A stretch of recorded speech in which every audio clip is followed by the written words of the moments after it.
It's too windy for balloons and fly the kites. If the kites won't float, we'll let the balloons up. But it's a strong wind to have.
It's 6 o'clock. We'll go ahead and call the meeting to order. First item will be roll call. Brown, Here. Davis, Gerke, Here. Graves, Here. Hale, Here. Walker. Here. We'll take a moment to state the pledge of allegiance.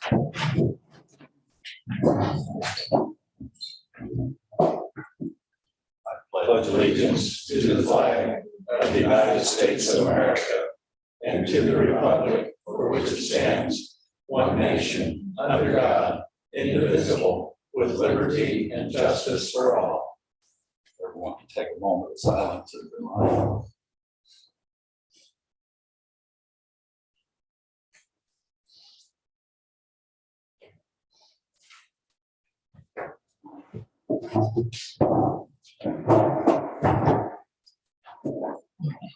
Take a motion to approve the agenda. So moved. Second. All in favor, say aye. All opposed, same sign. Everyone's had a chance to look over the previous meeting's minutes. If there are no additions or corrections, they'll stand approved as presented. Visitors, we have Faith Bemis and Dr. Gus and his wife.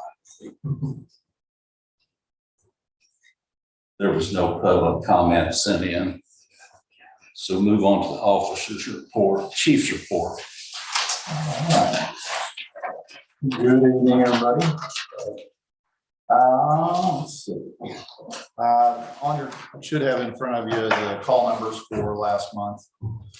I'll just go through that real quick. No big surprises on there. Windsor stayed fairly busy with 104 76 versus 61 transports last year, so a little bit busier, a little more transports. We had quite a few refusals in May, which is kind of to be expected this time of year when everybody's driving and getting fender benders and so forth. But total call volume for the district is 848, so not a record month, but pretty darn busy.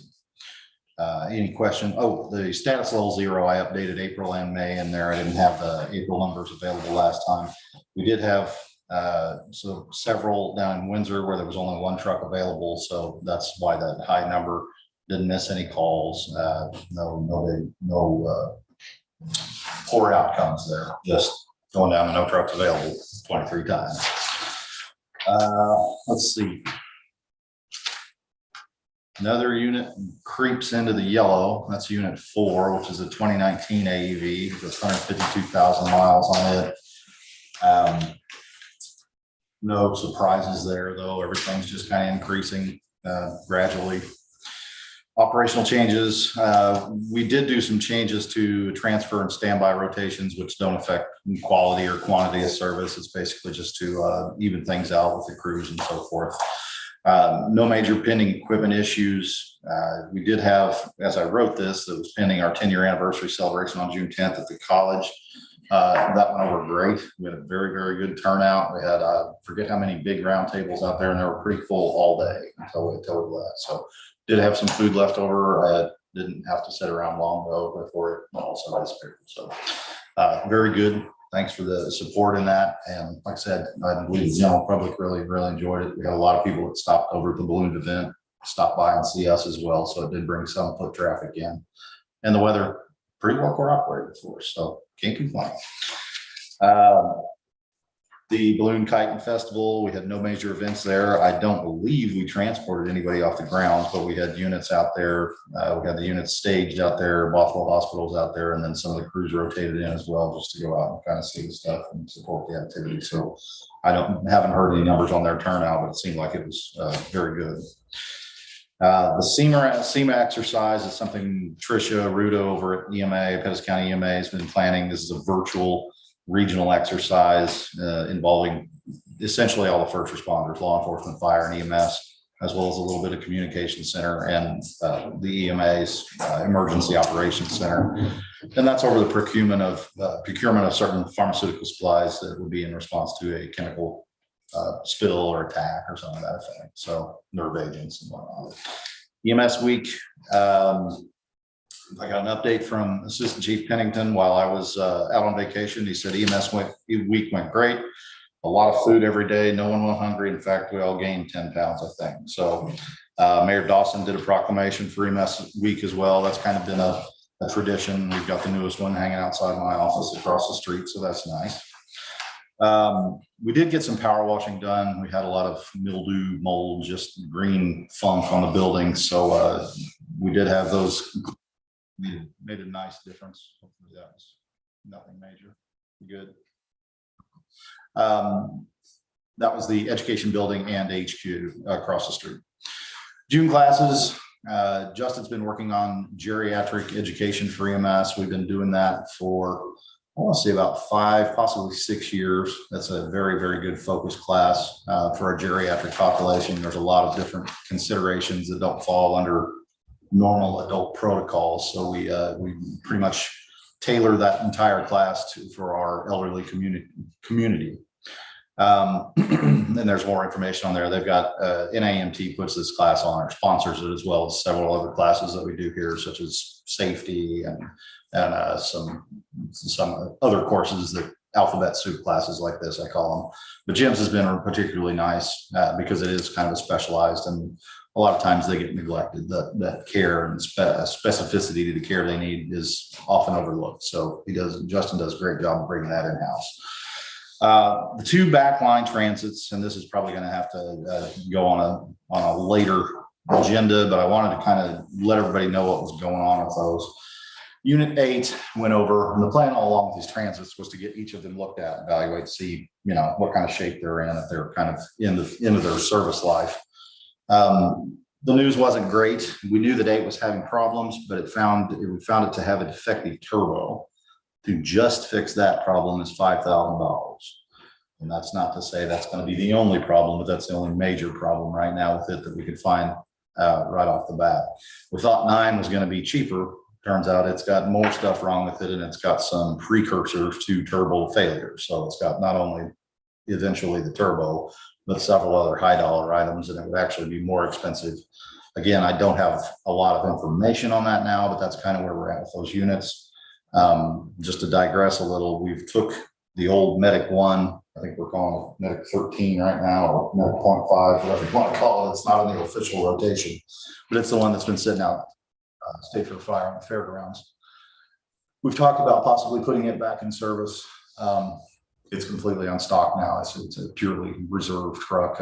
Should something else explode, but with the kind of shape 8 and 9 are in, we're thinking about possibly putting it back in as a backup unit only, but getting it back over here, getting it in service, and then completely backlining Medic 8 and Medic 9.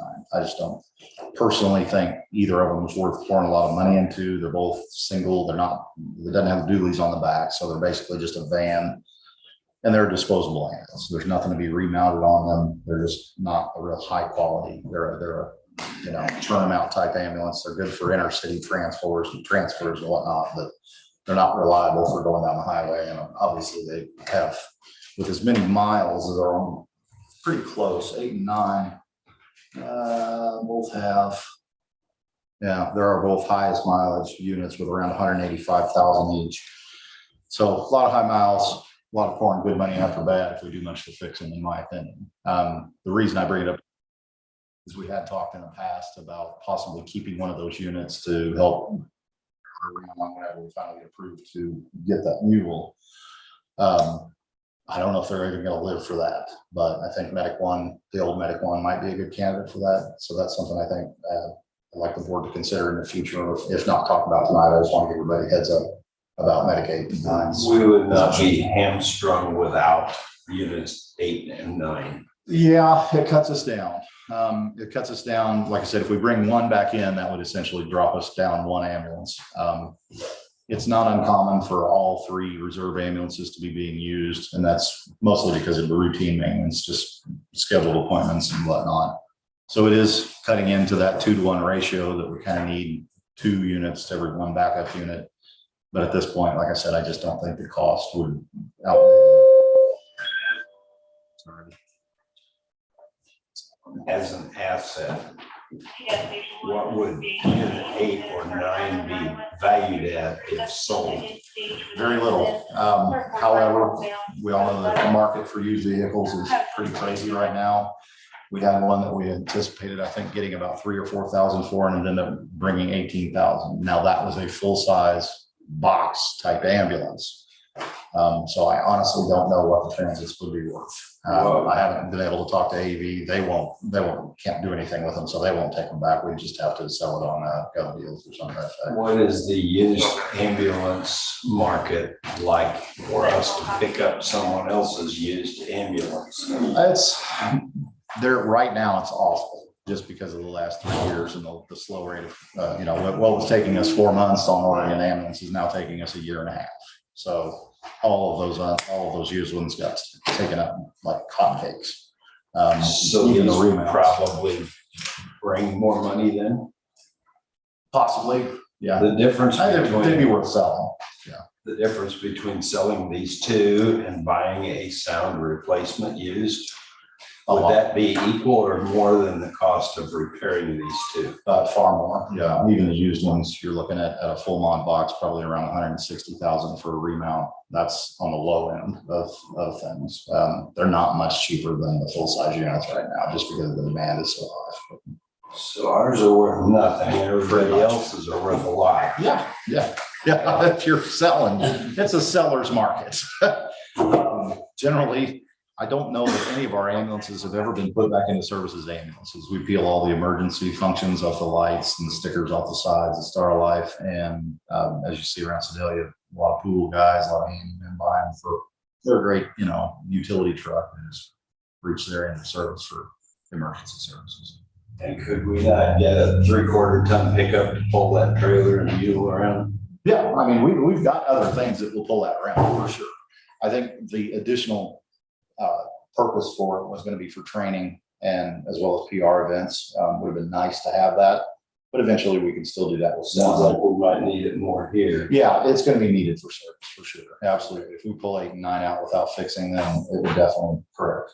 That is fair.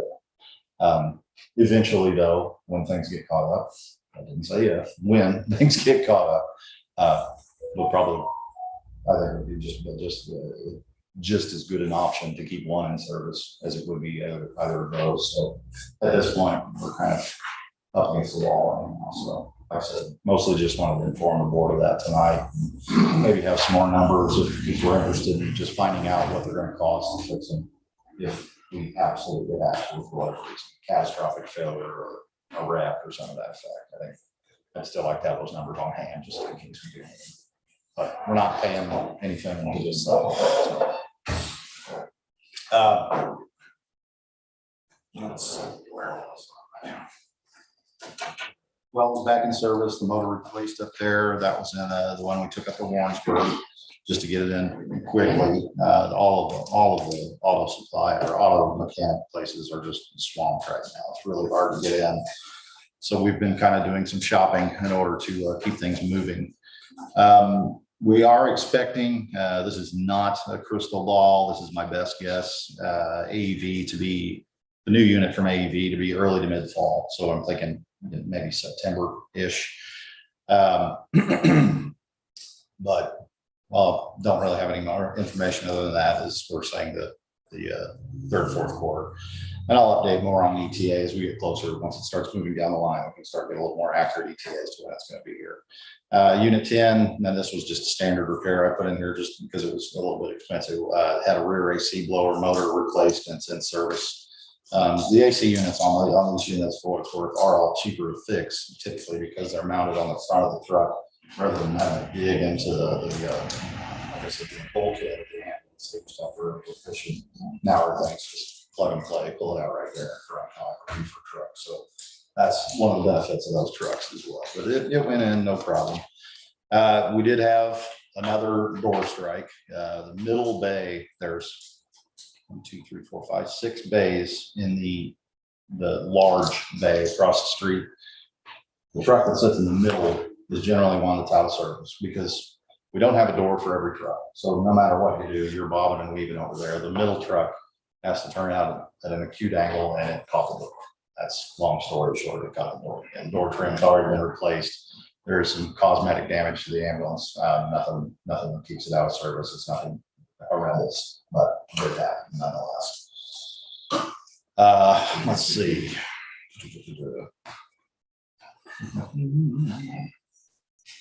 Of course, per policy, we tested the drug tested the driver and breathalyzer and all that as per policy. No signs of impairment. All the test results were negative.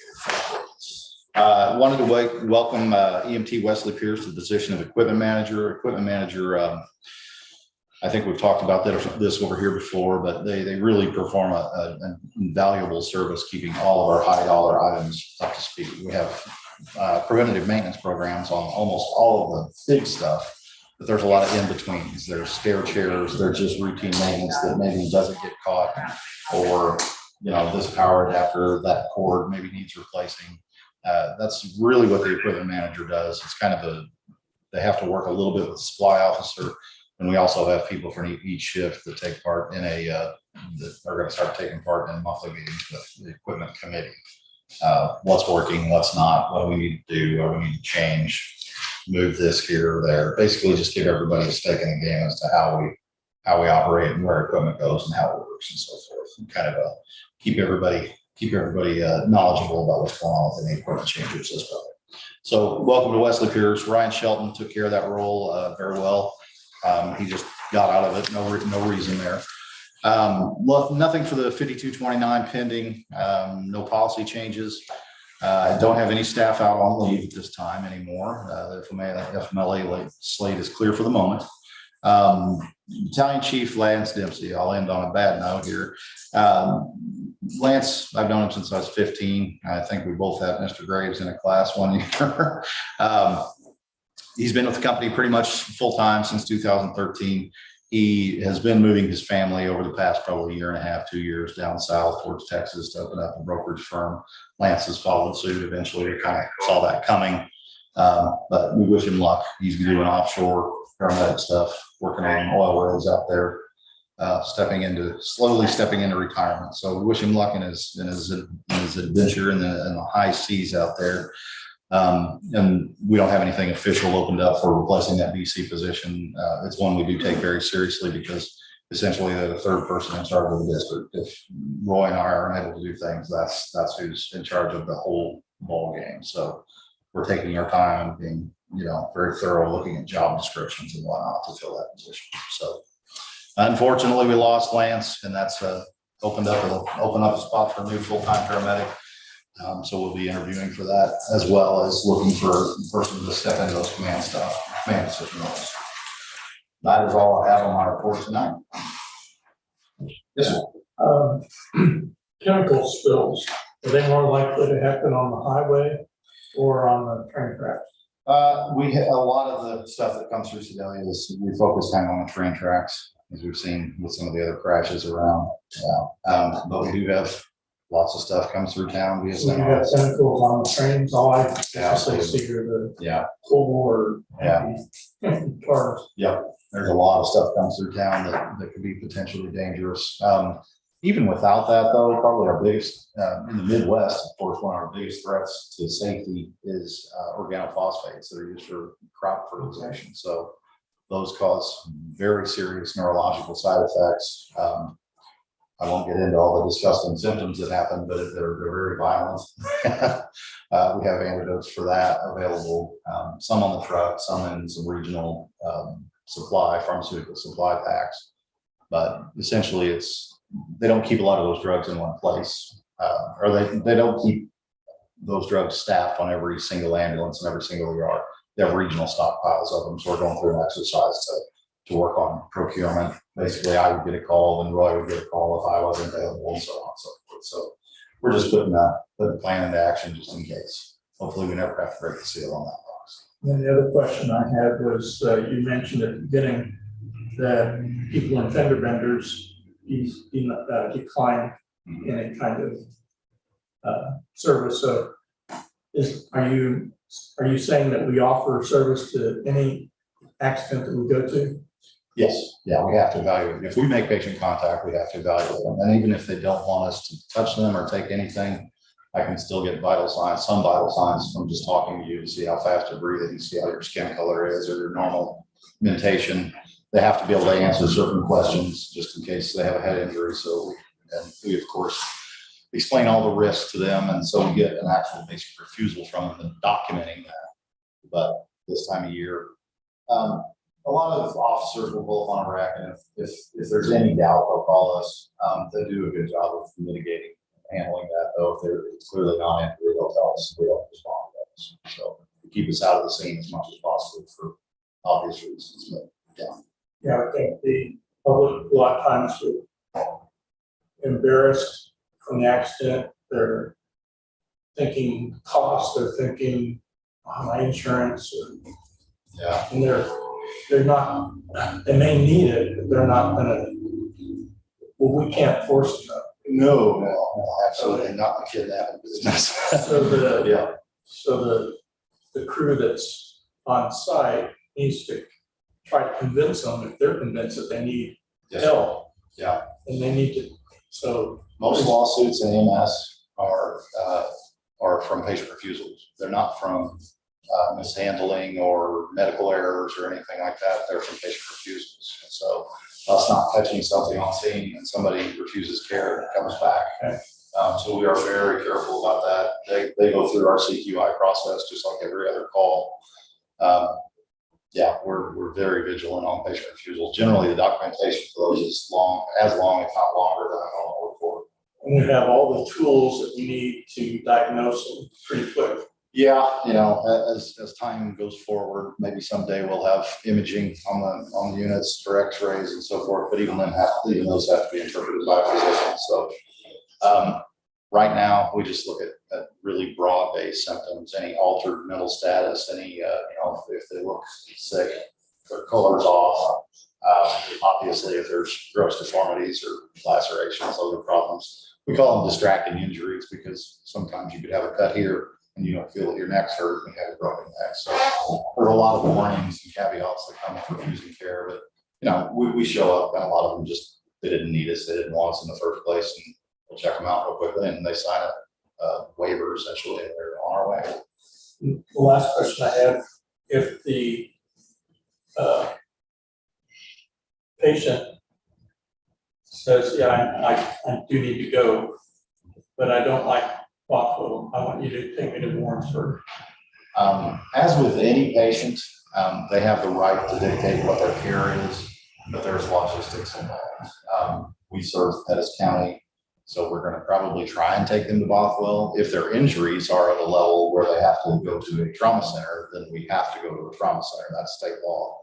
However, there's always that caveat that the patient is, they get to decide what happens to them, so they can refuse that care, of course, and then we'll go to Bothwell. So it's ultimately up to the patient. But yeah, I hope I didn't complicate that further. It's statutory, very much statutory where we go. But yes, they do get a choice. And the nice thing about Sedalia is we're pretty well equidistant to all the trauma centers around here. So if they have family in Kansas City, for instance, and they want to go that direction, or if they're traveling through from that direction, we try and get them to where they are it's going to be most convenient for them, or they have the right services, both locally. So we're an hour away from everything. So I want to see the mountains, take me to Denver. Yeah, not gonna happen. Not gonna happen. You can ask. No, it's, boy. yeah. And the other thing is we have a patient responsibility form. If we're taking somebody beyond where is appropriate, say they want to go to Kansas City, but they want to go to KU and not Eastside, we tell them that this is how much it could potentially cost you. Your insurance, most insurance companies will only pay to the closest appropriate facility. After that, the patient gets the bill for that. And generally, ambulances are anywhere from probably $11 to $30 a mile, depending on where you're at. And PCAD is $13. So, yeah. And then, of course, the last and probably most important part of making that decision is, do we have the units available? So, yeah, we can't get it back. Is our documentation for refusal of service limited only to the signed waiver? Our documentation, oh, no, they fill out a complete patient care report with all the assessment fields available.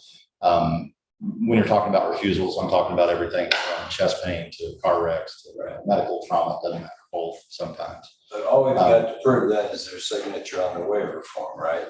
That they were No given. body cam footage or nothing, no video of them Sometimes stating this or.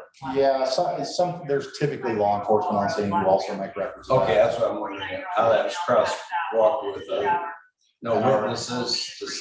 Yeah, that's a great question. Refusals, you can consent to treatment with one signature, or refusals require, all of our reports require two signatures, refusal specifically require. Okay. And that usually ends up being a law enforcement officer. And one other thing I would throw into this, we encourage our folks to always tell the patient that if something changes, they can call us back. Or if, or to follow up with their physician, or go to the ER or urgent care if something develops away from the scene. So that we always have that to fall back on, that we offered them care, they declined it, and we offered them alternative care. Yeah, a good litmus test to know that we're doing the right thing is typically how often we get called back to a scene, and that's very rare. Most of the time, these guys are very good about explaining risk versus benefit of ambulance travel.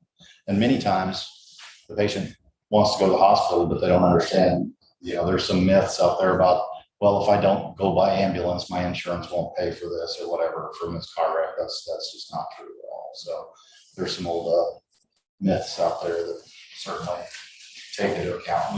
We do our best to explain. kind of part of patient advocacy is not making them go right. Are there any other questions for Eric? Thank you. Thank you. Payment of the outstanding bills. I think Jamie has zoomed in, so if anyone has any questions on those bills. Yeah, good evening.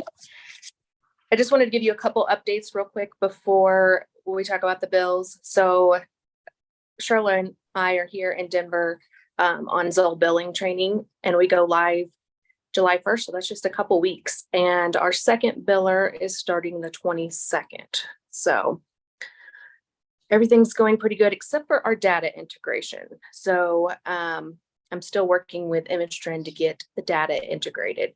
So I'm trying to do the best to keep that with no charge, but it looks like we might have to pay ImageTrend to do the data integration. So we're going to try a manual approach first that doesn't cost anything and see if that works. So any questions on the bills, I'll do my best to answer, but for whatever reason, I don't have any internet connection except for my phone. So I'm on my phone and I can't get to anything. So I'll have limited answers if there's something that I don't know here. So any questions on any of those bills? Jamie, on page 9, there's thank you cards. Uh-huh. 125, Sorry. was that thank yous for? This for the EMS week donations. Okay. That we send out to the businesses. And Okay, that's good. businesses that donate. Yeah, we need to do that. And then on. I mean, we just keep them on hand for anything we need to send thank yous. There's lots of community organizations and businesses that'll provide meals just at random times. And we like to thank them for what they do for our crews. So, yeah. Okay. And then down on Mallory's safety and supply name bars. Uh-huh. That's part of the uniforms. So everyone got a new name bar. No, that's for the new staff. Okay, so that they're fairly expensive then, aren't they? Yes. Hope they take care of them. I think that the top one might be badges and the second one is name badges, but yeah, it's all uniforms, all the brass and stuff that goes on everybody's uniforms. So every time we get new staff, we got to order new. Okay. The badges and the collar wraps are recycled. We hold on to those name badges, obviously. Yeah, unless you get someone with the same name. Yeah. Then there was a couple of them that didn't have what it was for, but since you can't pull that up, not to worry about that. That was. Well, if you want to ask me, I can pull them up when I have internet again and send you an email. There's one on Amazon Business, $831 on 5. Yeah. Yeah, I saw that one just a minute ago while I was waiting here. And I believe that's all billing stuff. I think there was a screen and different things like that, but I will find it and I will email you as soon as I can get in there. The other one was on page 9 near the bottom, Med Tech Resource LLC. That's medical supplies. Okay. Those are all medical supplies. Okay. Yes, okay, I see that now. Well, there's still one with no entry on it for $407. That's what I'm talking about. Yeah. Yeah, I mean, it's all medical supplies. I don't know what exact medical supplies, but it's all medical supplies. I noticed that on the shredding, Uh-huh. there's 3 entries there and 2 of them are on the same number. Is that? Yeah, so Did they come in 2 different times? Is that for 2 months or something, or 2 trips? or- So if you look at it, it says Shredding Service HQ and Shredding Service Windsor. It's the 2 different locations. Okay, but one is 3830, the next page is 3830 again, and then it's Right. 29, so. The 291, we had them come shred all of the old billing records that were scanned. So there was, I think, 37 boxes that they scanned or shredded, that's the 878.90. That was the second trip then. Okay, I'm with you. Yeah, that was a special shred. So that's totally separate from what we normally do. One other one that I had was Steve Pest Control on page 11, bed bug treatment. Yeah, so we had a unit that got infested with bed bugs, so we had to treat that unit. So we didn't get infestation everywhere. Yeah, that would be bad. Yes, very bad. I mean, that's the cost for one unit. Take that times 12 plus a whole 3 stations. It could add up pretty quickly if we don't get a handle on it, so. Bed bugs, so is there, I mean, are we pretty sure that's not gonna happen again, or do we know? Well, we can't guarantee it's not gonna happen again. I mean, they got them at a patient's house. So, and transporting the patient, so. Yes, we did respond to a call where there was a massive infestation. Okay. We did, that was reported to the health department. It was also reported to the city. And Okay. there was some So that's something we properties. just couldn't control. The patient never got in the ambulance, so that was just off the equipment. I was just that quick. It was- Thank you. I've said, Yeah, I don't like that. thank you. Are there any other questions on the bills? And we approve them for payment. Second. In favor, say aye. Aye. All opposed, same sign. Medical director's report.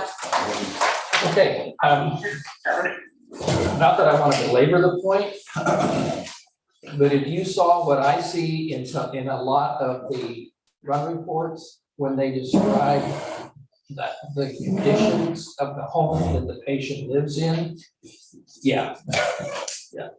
I went back and looked at the cardiac arrests that we've run in the first quarter of this year. And there were actually 14 that were classified as cardiac arrests. There were 5 that were labeled obvious death. So there was not even any resuscitation attempt made. It was just all too obvious that they were gone, and there wasn't anything that we could do to change that. So if you take that 5 out of it, we're talking about 11 cardiac arrests that we know were cardiac arrests. We got return of spontaneous circulation on 6, so that they were able to at least get to the ER with a pulse. According to the information that we submitted to the CARES Committee of the state, coupled with the information that the hospitals report as well on those patients, there was only 1 that survived to hospital discharge. That's not a very good average compared to what's happening in the rest of the state and nationally.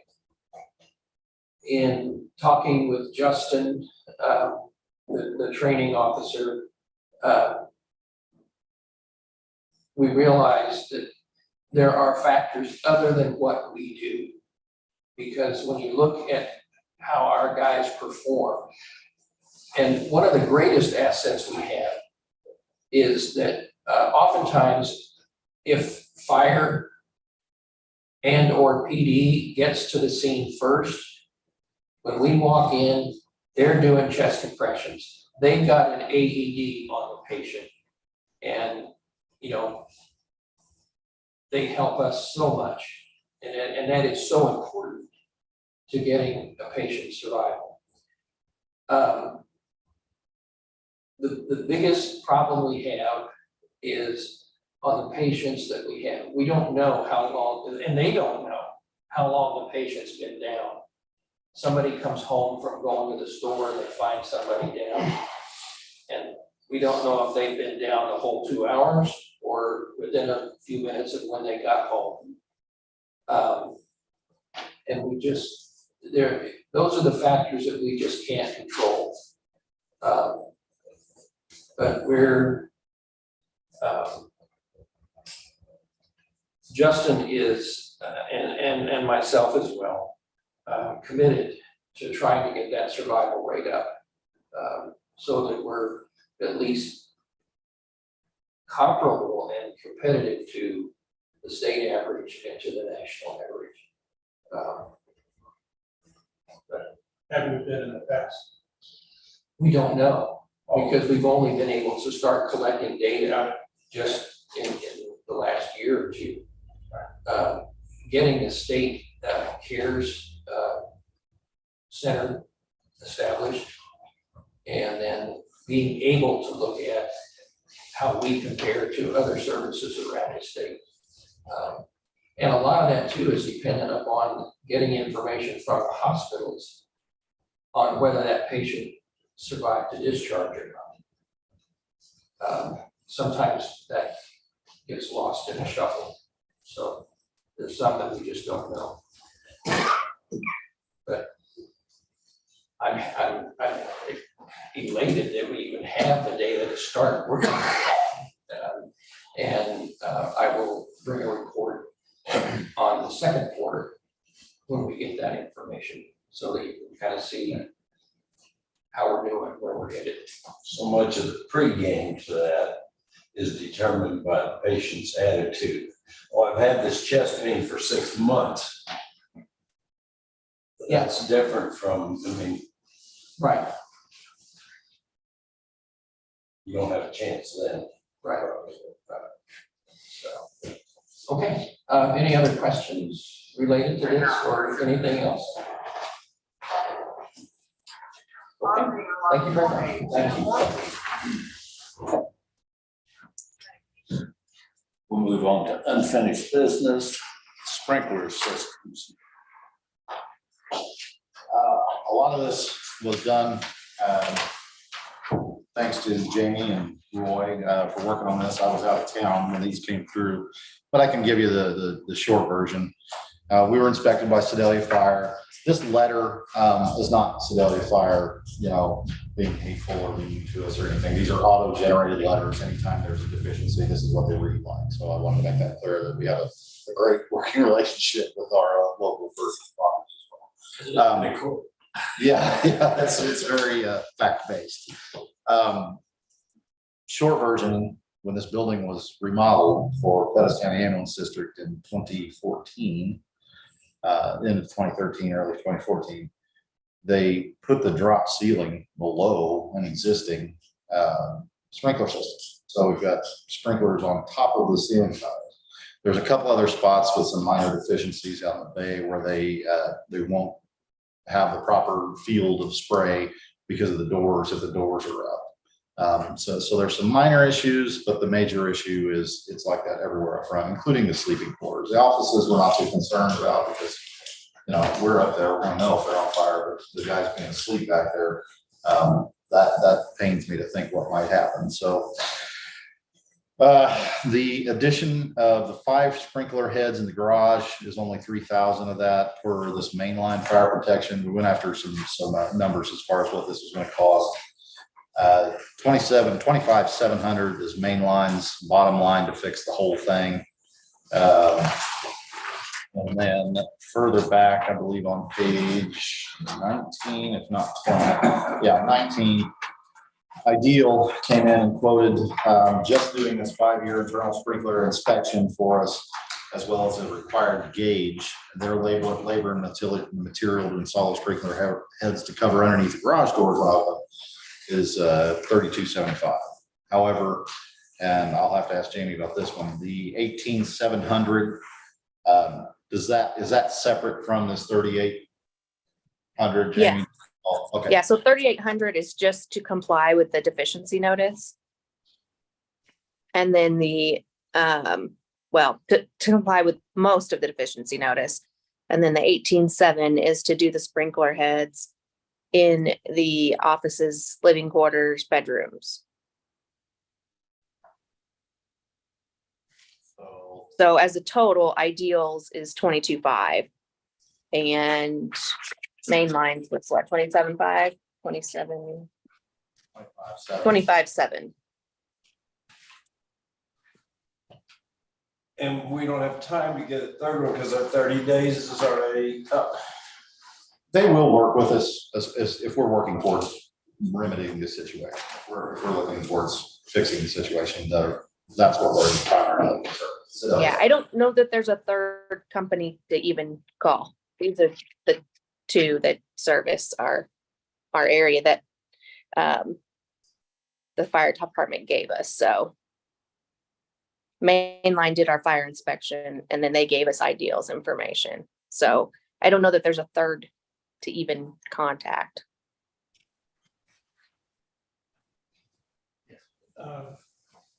My question is that if we had the other station up,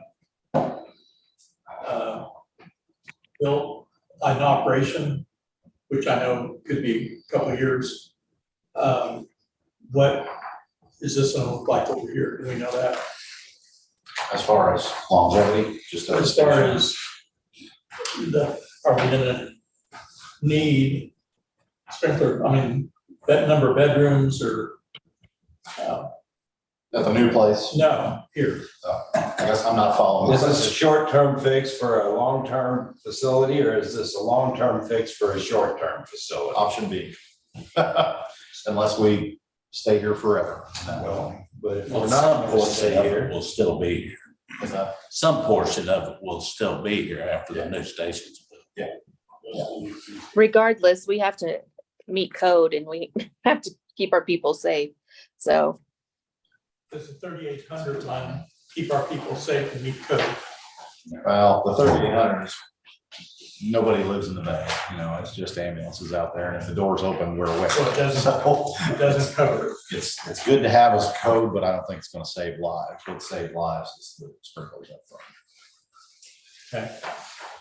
We certainly don't wanna risk any lives. You know, so, not a great design. By the time we leave it, will we?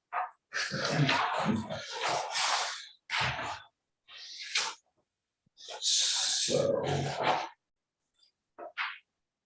Well, the ideal one is a lower dollar amount to start with, and they're a local company, it's a county company. The other one's Jeff City, right? I hope so. yeah, you're correct.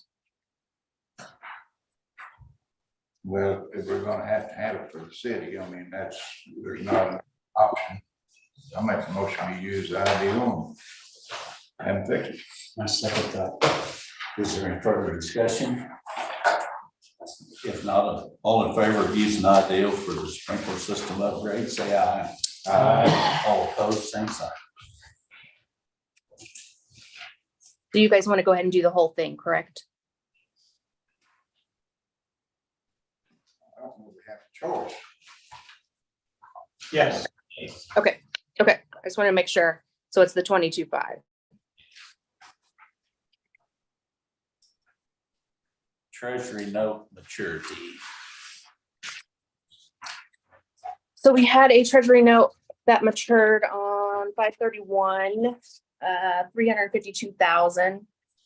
I've got the rates here of the new treasury notes on page 23.